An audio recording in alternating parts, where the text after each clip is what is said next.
আপনি কি হাসতে চান তাহলে এই ভিডিওগুলো দেখুন। তবে হ্যাঁ, ভিডিওগুলো দেখে যদি আপনি একটু হেসে থাকেন তাহলে একটি লাইক করে চ্যানেলটি সাবস্ক্রাইব করবেন। আর যদি হাসি কন্ট্রোল করে ফেলেন তাহলে কমেন্টে বলে যাবেন। Number 3,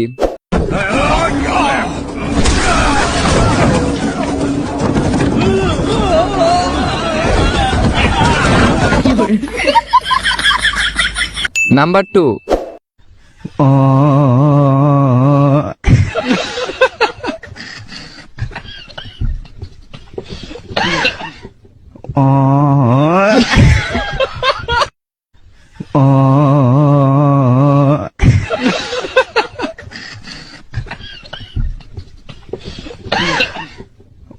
number 1,